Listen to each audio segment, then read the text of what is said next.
नमस्कार, खबर उत्तराखंड में आपका स्वागत है। मैं हूं आपके साथ भावना त्रिपाठी। रुख करेंगे प्रदेश की तमाम बड़ी खबरों की ओर। उत्तराखंड के मुख्यमंत्री पुष्कर सिंह धामी अपने अलग अंदाज के लिए जाने जाते हैं। आपको बता दें कि चुनाव प्रचार के लिए मुंबई दौरे पर पहुंचे सीएम धामी ने मुंबई में सोमवार को भ्रमण के दौरान जुहू में बच्चों के साथ क्रिकेट का आनंद लिया।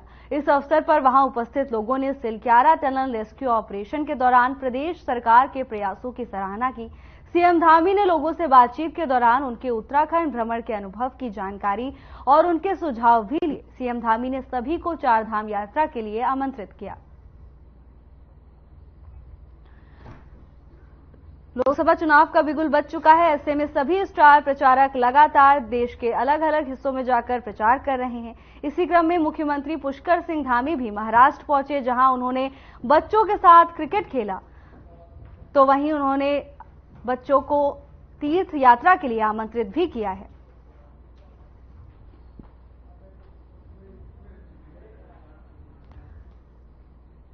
मुख्यमंत्री पुष्कर सिंह धामी इन दिनों मुंबई दौरे पर रहे। इस दौरान उन्होंने बच्चों के साथ क्रिकेट खेला, तो वहीं स्थानीय लोगों से मुलाकात भी की। एक तरफ लोगों ने सिलक्यारा टनल में हुए हादसे को लेकर उत्तराखंड सरकार की कार्रवाई की प्रशंसा की, तो वहीं दूसरी तरफ मुख्यमंत्री पुष्कर सिंह धामी ने भी लोगों को चार धाम यात्रा के लिए आमंत्रित किया है।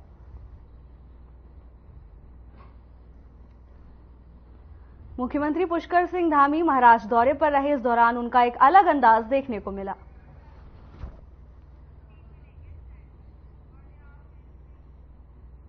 मुख्यमंत्री पुष्कर सिंह धामी ने सीबीएसई बोर्ड परीक्षा में उत्तीर्ण होने वाले छात्र छात्राओं को सोशल मीडिया पर पोस्ट कर बधाई दी।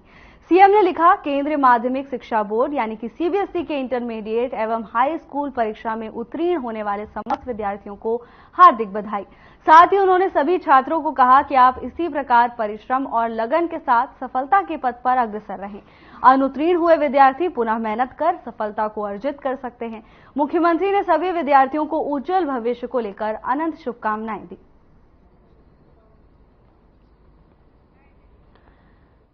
सीबीएसई बोर्ड का रिजल्ट घोषित हो गया है, जिसके बाद उत्तराखंड के मुख्यमंत्री पुष्कर सिंह धामी ने बच्चों को शुभकामनाएं दी। तो वहीं जो बच्चे अच्छा प्रदर्शन नहीं कर पाए, उनके लिए मुख्यमंत्री पुष्कर सिंह धामी ने प्रोत्साहन भरा संदेश भेजा है। उन्होंने कहा है कि जो बच्चे अनुत्तीर्ण हैं, वो मेहनत कर अच्छा परिणाम ला सकते हैं।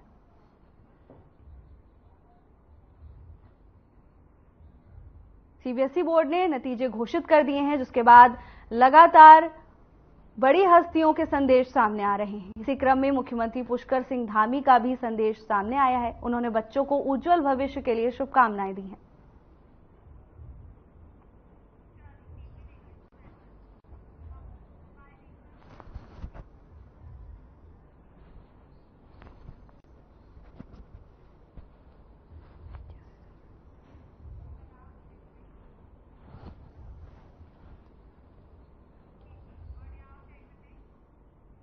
राजधानी देहरादून में पिछले कुछ सालों से स्मार्ट सिटी के काम चल रहे हैं, लेकिन जो काम स्मार्ट सिटी के तहत हो रहे हैं, उनकी गुणवत्ता से खिलवाड़ किया जा रहा है।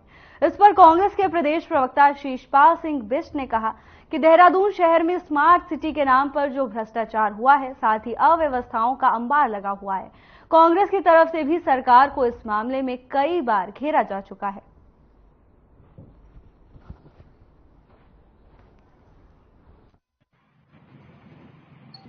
देखिए, स्मार्ट सिटी के नाम पर जो भ्रष्टाचार हुआ है, जो देहरादून शहर में अव्यवस्थाओं का जो है अंबार खड़ा हुआ है, कांग्रेस पार्टी लगातार कई बार जो है सरकार को इस मामले में घेर चुकी है। सरकार से इसके भ्रष्टाचार की जांच करने की बात कर चुकी है। और कांग्रेस पार्टी छोड़िए, सत्ता पक्ष के तमाम विधायकों ने, देहरादून के मेयर ने भी जो है इस पर आपत्तियां उठाई थी, सवाल खड़े किए थे, लेकिन आज तक जांच का क्या हुआ इसका कुछ पता नहीं लगा। और अब जो है फिर से भाजपा के एक विधायक ने जो है इस पर सवाल खड़े करे हैं। बताया जा रहा है कि अब जो है निदेशालय से इसकी जानकारी मांगी गई है। और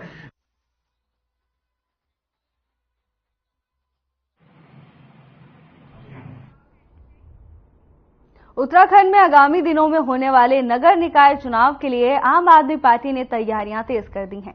पार्टी के कार्यकारी प्रदेश अध्यक्ष एसएस कलेर ने दावा किया है कि जल्द ही मेयर और सभी अन्य प्रत्याशियों की औपचारिक घोषणा कर दी जाएगी।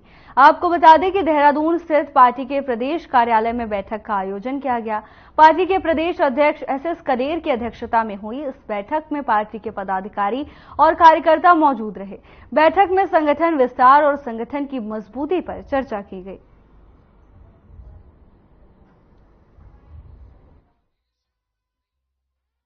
मैंने आज भी नगर इकाई में जो पार्टी के लोग इलेक्शन लड़ना चाह रहे हैं उनकी मीटिंग ऑफिस में बुलाई थी, मतलब उसके लिए तैयारी कर रहे हैं और बहुत जल्दी हम मतलब 15-20 दिन के अंदर अपना मेयर का कैंडिडेट और दूसरे जो प्रत्याशी हैं उनकी लिस्ट सूची जारी कर देंगे। हमें दूसरी पार्टी की तरह ये नहीं होता भी 10 दिन पहले करना 15।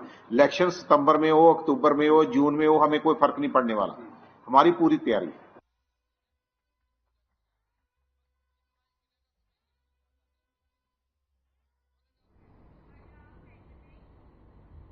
उत्तराखंड में चार धाम यात्रा के लिए तीर्थ यात्रियों के रजिस्ट्रेशन का आंकड़ा 25 लाख से अधिक हो गया है।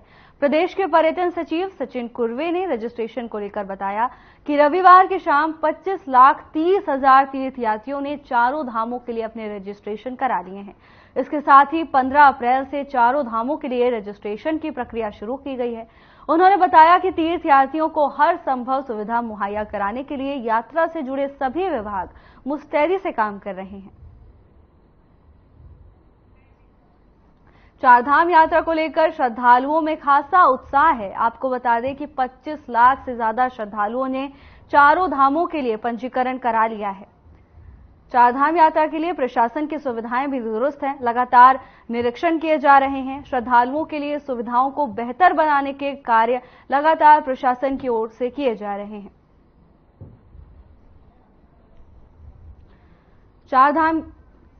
चारधाम यात्रा को लेकर प्रशासन पूरी तरह अलर्ट मोड पर।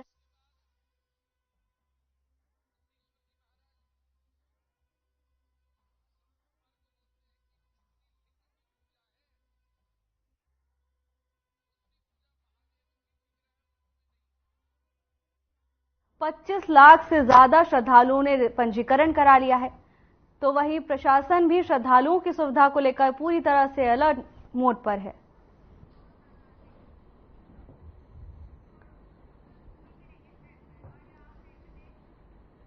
ऋषिकेश में पंजीकरण कार्यालय एवं ट्रांजिट कैंप में तीर्थयात्रियों के लिए आवश्यक सुविधाएं उपलब्ध की गई हैं। आपको बता दें कि एक ही छत के नीचे तमाम सुविधाएं देने का प्रयास किया जा रहा है। ऑफलाइन पंजीकरण और टोकन सुविधा, स्वास्थ्य जांच के साथ अस्पताल व निःशुल्क दवाएं दी जा रही हैं।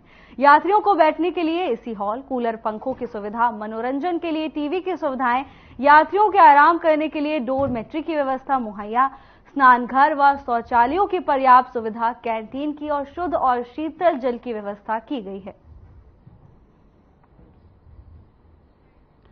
श्रद्धालुओं के लिए तमाम सुविधाएं का इंतजाम किया जा रहा है।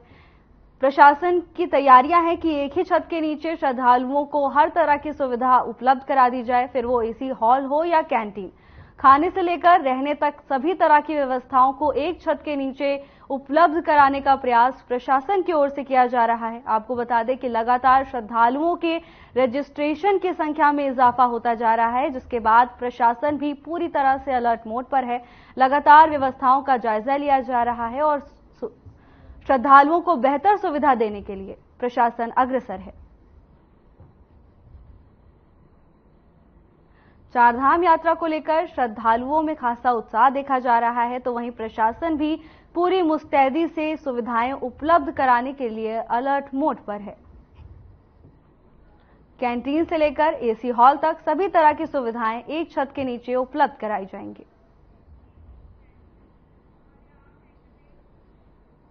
छत्तीसगढ़ में आयोजित 7वीं राष्ट्रीय मिक्स्ड मार्शल आर्ट्स प्रतियोगिता और एशियन चैंपियनशिप चयन ट्रायल में उत्तराखंड के 6 खिलाड़ियों ने प्रतिभाग किया, जिसमें से रुद्रप्रयाग अगस्त्यमुनि के प्रत्युष नेगी के स्वर्ण पदक जीतकर एक बार फिर जिले का परचम लहराया।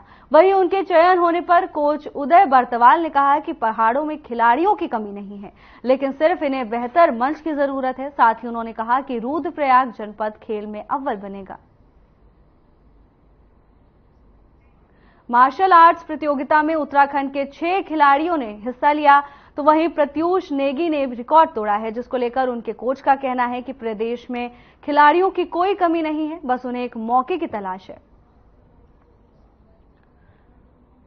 रुद्रप्रयाग में खिलाड़ियों ने परचम लहराया है। प्रत्यूष नेगी ने रिकॉर्ड तोड़ा है, जिसके बाद कोच ने उनकी काफी सराहना की। इसके साथ ही उन्होंने कहा कि पूरे प्रदेश में खिलाड़ियों की कमी नहीं है, बस उन्हें एक मौके की जरूरत है और वो अच्छा प्रदर्शन कर सकते हैं। मार्शल आर्ट्स प्रतियोगिता में प्रत्यूष नेगी ने स्वर्ण पदक जीता है। इसके साथ ही उन्होंने रिकॉर्ड भी तोड़ा है, जिसको लेकर उनके कोच ने उनकी सराहना की है।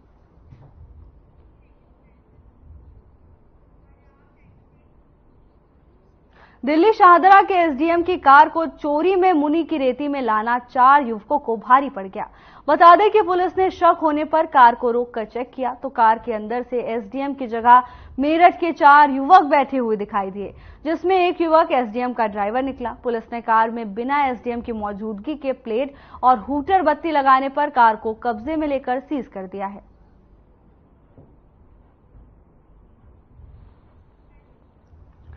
मुनी की रेती पुलिस ने 4 युवकों को गिरफ्तार किया है। आपको बता दें कि युवक गाड़ी में बैठे हुए थे, जो गाड़ी एसडीएम की थी। बिना एसडीएम की मौजूदगी के गाड़ी में हूटर बज रहा था। इसके साथ ही एसडीएम की नेम प्लेट भी थी। शक होने पर पुलिस ने गाड़ी को रोका और चेकिंग करने पर पता चला कि गाड़ी में एसडीएम मौजूद नहीं है, जिसके बाद कार को कब्जे में लेकर सील कर दिया गया है।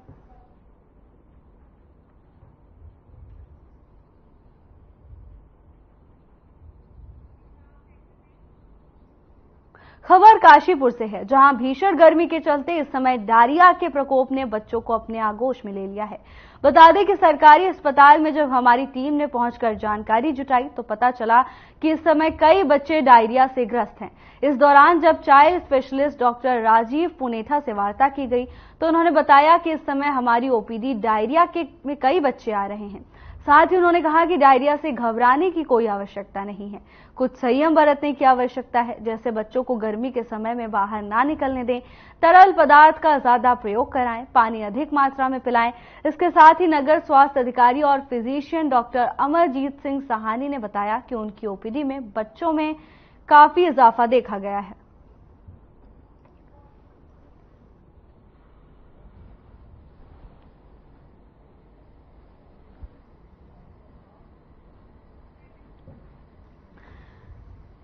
गर्मी का मौसम आते ही बच्चों में डायरिया का प्रकोप बढ़ता हुआ दिखाई दे रहा है। डॉक्टर्स ने माना है कि बढ़ते तापमान के साथ उनकी ओपीडी में बच्चों की संख्या में इजाफा हो रहा है। भारी संख्या में बच्चे डायरिया से ग्रस्त हो रहे हैं। इसको लेकर डॉक्टर्स ने अभिभावकों को सतर्क रहने की सलाह दी है। बढ़ते तापमान के साथ डायरिया का प्रकोप भी बढ़ता जा रहा है।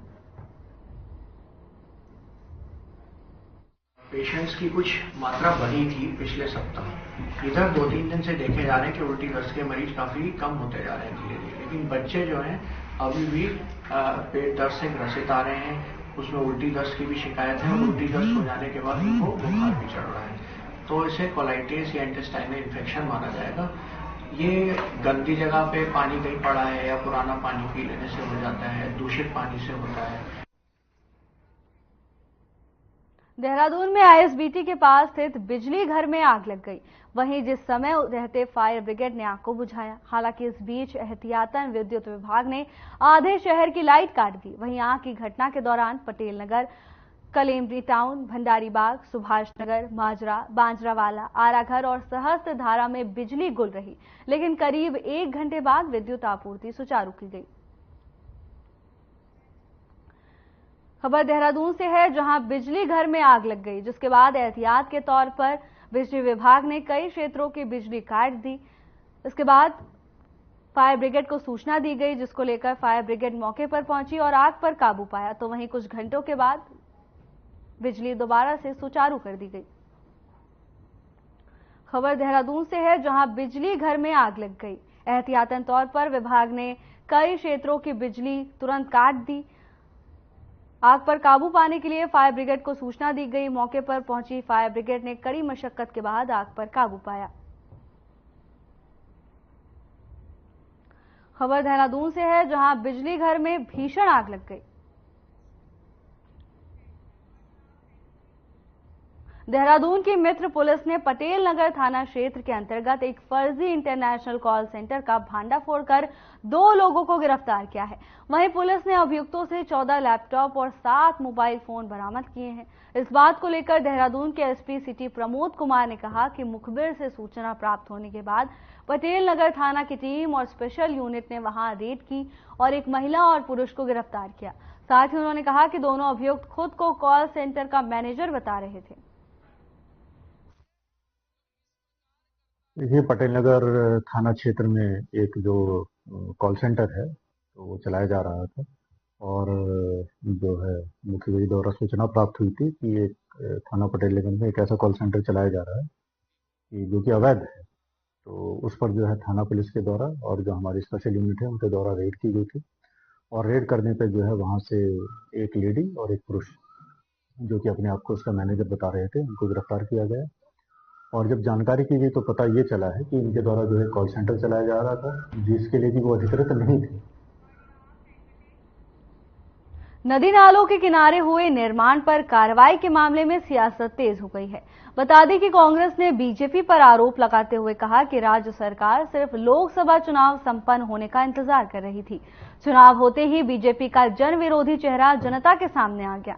साथ ही उन्होंने कहा कि वर्ष 2016 में कांग्रेस सरकार ने अनेक कॉलोनियों को नियमित करने का निर्णय लिया था। यह प्रस्ताव विधानसभा से पारित भी हुआ था, लेकिन अगले साल बीजेपी की सरकार आने के बाद उस प्रस्ताव को ठंडे बस्ते में डाल दिया गया। उसी का नतीजा है कि वर्षों से इन बस्तियों में रहने वाले लोगों का भविष्य आज दांव पर है। देखिए, मलिन बस्तियों के नियमितीकरण को लेकर के भारतीय जनता पार्टी हमेशा दोहरी नीति पे चलती रही है। एक तरफ तो आप जो है अध्यादेश का सहारा लेकर के जो है मलिन बस्तियों को बचाने का काम करते हैं, दूसरी ओर जैसे ही निकायों के चुनाव आप नजदीक देख रहे हैं या अन्य कोई भी चुनाव नजदीक देते हैं, तुरंत आप बस्तियों को जो है खाली करने के लिए जो है नोटिस देने लगते हैं। अब फिर से यही जो है तानाशाहीपूर्ण कार्रवाई चल रही है। आखिर जो है वो लोग वहां पर अगर बसे हैं 2016 के बाद बताया जा रहा, तो आप ही की सरकार है, माई बाप राज्य में, किसके जो है कहने पर वो लोग वहां पर बसे? आपने पहले उनको वहां पर बसने से क्यों नहीं रोका? और आप अब बिना जो है व्यवस्था किए उनको वहां से उजाड़ रहे हैं। तो पहले पुनर्वास की आप योजना बना लीजिए और एक सटीक जो है नीति बताइए कि आप चाहते क्या है। मलिन बस्तियों को उजाड़ना चाहते। गढ़वाल आयुक्त विनय शंकर पांडे ने ऋषिकेश पंजीकरण कार्यालय का निरीक्षण किया। आपको बता दें कि 4 धाम यात्रा के लिए लगातार पंजीकरण कार्यालय परिसर में बढ़ रही भीड़ को देखते हुए गढ़वाल आयुक्त विनय शंकर पांडे ने व्यवस्थाओं का जायजा लिया। वहीं कुछ व्यवस्थाओं को बेहतर करने के निर्देश अधीनस्थ अधिकारियों को दिए।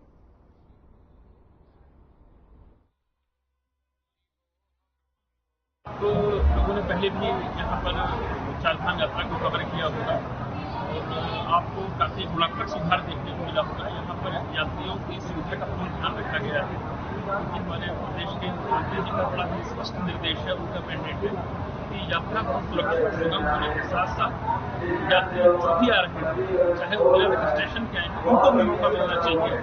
तो उनके लिए सारी व्यवस्थाएं यहाँ पर की गई हैं और उनके रहने के खाने पीने का पूरा प्रबंध किया जा रहा है। हमारा पूरा प्रशासनिक अमला इस काम में लगा हुआ है। पौड़ी के निसड़ी गांव के एक व्यक्ति को जंगल में बकरी चुंगाते समय गुलदार ने घायल कर दिया। वहीं इसकी जानकारी देते हुए ग्रामीणों ने बताया कि सुरेंद्र सिंह रावत और सागर बकरी चुंगाने के लिए गांव के पास जंगल में गए हुए थे। तभी अचानक घात लगाए गुलदार ने सुरेंद्र सिंह रावत पर हमला कर दिया।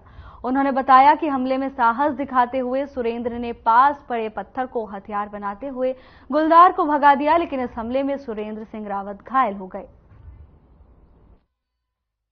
निसड़ी गांव में जो है श्री सुरेंद्र सिंह जो है अपनी मवेशी चुरा रहा था और मवेशी पे जो है गुलदार के द्वारा हमला किया गया। तो उसको छुड़ाने के चक्कर में उसके हाथ पे भी थोड़ा बहुत खरोंच आई है और सूचना मिलते ही जो है इनको जो है वहाँ पे मौके पे जो है गतिविधि पे नजर रखने है तो मतलब टीम भेज दी गई है और टीम के द्वारा बताया गया कि इनको 108 के द्वारा जो है हॉस्पिटल में लाया गया। तो हॉस्पिटल में हमने दूसरी टीम भेजी और हॉस्पिटल में इनके इलाज के बाद इनको डिस्चार्ज कर दिया गया और डिस्चार्ज करने के बाद भी जो है अभी दूसरी टीम वहाँ पे जो है इनके घर पे मुलाकात कर रही है और जो है पूरे गुलदार पे जो है निगरानी रखी जा रही है कि जो भी आगे की गतिविधि होगी उसके लिए जो है अग्रिम कार्रवाई की जाएगी। बिल्कुल, इसमें जो है पीड़ित परिवार को मुआवजा दिया जाता है और जो है वो मुआवजा जो है मेडिकल के आधार पे होता है। मेडिकल के आधार पे जो है 15,000, 30,000, 50,000, 1 लाख के हिसाब से जो है उसके जो घटना होती है। भाई साहब, घटना पर क्रम इस प्रकार है कि हमारे भाई बंदे सुरेंद्र भाई साहब जी वो आज सुबह अपनी बकरियां निकल गए लगभग 9 बजे जंगल में गाँव के ऊपर था और वहाँ पे जैसे आप देख रहे हो कि आग लगी चारों तरफ और बाघ सारे जो है बाघ जानवर सारे नीचे आ चुके गाँव की तरफ। तो वहाँ पे इस प्रकार हुआ कि बकरी को बाघ ने पकड़ा और इन्होंने छुड़ाने का प्रयास किया तो वहाँ पे बाघ ने इन पर अटैक कर दिया, हमला कर दिया, थोड़ा जख्मी हुए हो। और ग्रामीणों में रोष इस प्रकार से भाई साहब, एक तो वन विभाग की तरफ से कोई तैयारी नहीं है हमारी सुरक्षा हो। पिछले साल का वाकया भाई साहब, हमने वाटर सर मैं सुबह बकरी के साथ गया था जंगल में और बकरी चुकाते समय सर गुलदार आया। गुलदार में सर अटैक किया बकरी पे। मैं पत्थर फेंक रहा था और गुलदार ने अटैक कर दिया सर। हाँ जी, 108 में पौड़ी आया सर और उपचार कर चल रहा है सर। गांव में सर पिंजरा लगना चाहिए ताकि गुलदार जो कि किसी और पे अटैक ना कर पाए। रिस्पना नदी पर हुए अतिक्रमण को हटाने के लिए नगर निगम देहरादून की कार्रवाई लगातार जारी है, जिसे लेकर पूर्व कैबिनेट मंत्री और इंटक के प्रदेश अध्यक्ष हीरा सिंह बिष्ट के नेतृत्व में देहरादून में 1 दिवसीय धरने का आयोजन किया गया। वहीं हीरा सिंह बिष्ट ने कहा कि अगर सरकार मजदूरों को अतिक्रमण के नाम पर हटाती है तो मजदूरों के व्यवस्था की जाए। साथ ही उन्होंने कहा कि मलिन बस्तियों में रहने वाले लोग, गरीब और मेहनतकश लोगों को अगर सरकार उनका विस्थापन करती है तो वो कहां जाएंगे।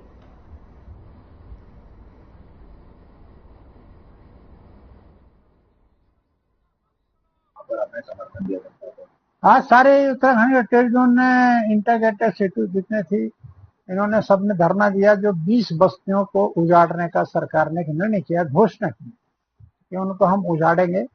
अरे भाई, उन बस्तियों को पानी बिजली मिला हुआ, वर्षों से बसे हुए हैं। कब से दिया कि 16 के बाद, क्या माना गया कि 16 के बाद बसे हैं और पहले जो बसे उनका क्या होगा। जब ये है कि किसी बस्ती को उजाड़ा नहीं जाएगा, नियमितीकरण की प्रक्रिया क्यों नहीं शुरू कर रहा। ये देहरादून के चारों तरफ बस्ती हैं जहाँ पानी, बिजली, सड़क सारी सुविधाएं हैं, आराम से रह रहे, कोई पानी के बहाव रुकावट नहीं है, कहीं नदी में सड़क का रुकावट नहीं है।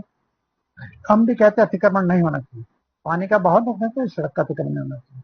तो जो सालों से बस रहे हैं अब आप उनको उजाड़ने की, अरे बसाने की बात करो ना। सरकार का काम होता है बसाने की, छत देने की।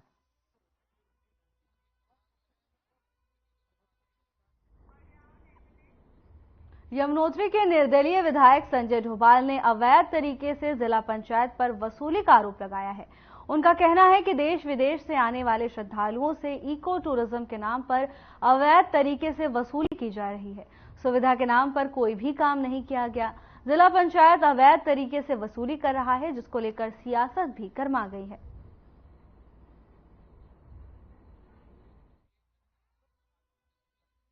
नहीं, देखिए, पैसा ले रहे होंगे, ऐसा कुछ नहीं है। जिला पंचायतों का अपना एक कार्य क्षेत्र है, ऑटोनोमस बॉडीज है, लेकिन मैं नहीं समझता कि इतना पर्याप्त तो होता होगा जिससे इतनी बड़ी सुविधाएं जुटाई जा सके।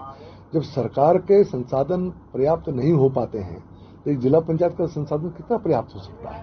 हाँ ठीक है, जो भी मिल रहा है उसका सदुपयोग होना चाहिए, इसमें कोई दो राय नहीं है कि अब जैसे इको टैक्स के रूप में वो ले रहे हैं तो उसको उसी रूप में पर्यावरण पर खर्च होना चाहिए, यात्रा पर खर्च होना चाहिए। राष्ट्रीय राजमार्ग खंड बड़कोट पर जो जिला पंचायत द्वारा अवैध वसूली अलीगढ़ में की जा रही है, उसके खिलाफ मैं बिल्कुल, जो अवैध वसूली की जा रही है उसको वैसा मैं यमुनोत्री विधानसभा में बिल्कुल हरगिज बर्दाश्त नहीं करूंगा कि कोई भी मोहम्मद गजनी यहां यमुनोत्री विधानसभा में आए और यहां अपना अवैध वसूली का अड्डा बनाए, क्योंकि जिला पंचायत द्वारा हर साल यमुनोत्री धाम से जहां के हमारे श्रद्धालु तीर्थाटन के लिए आते हैं 5-6 करोड़ रुपए वसूले जाते हैं।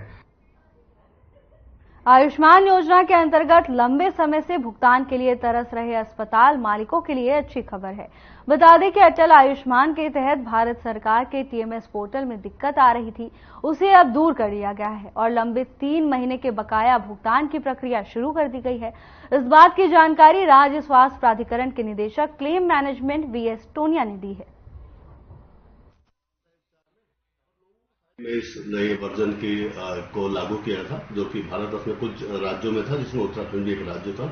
लगभग आज की तारीख में हमारे पास 30-35 हजार से ज्यादा क्लेम इस जो तकनीकी दिक्कतें आई थी उसके कारण लंबित हुए थे। और जो कि मैंने पहले भी बताया था कि अभी भुगतान की प्रक्रिया चालू हो गई है और अस्पतालों को भुगतान होना प्रारंभ हो गया। कुछ आंकड़ा सर अस्पतालों का ये सभी के अस्पताल है जो आयुष्मान में, तो जो भी 10 अस्पताल, सारे अस्पतालों के क्लेम्स है, ये कि किसी एक अस्पताल के होते हैं। क्लेम पोर्टल पर आधारित है, तो पोर्टल सभी अस्पतालों के लिए वो दिक्कतें उन अस्पतालों को आई।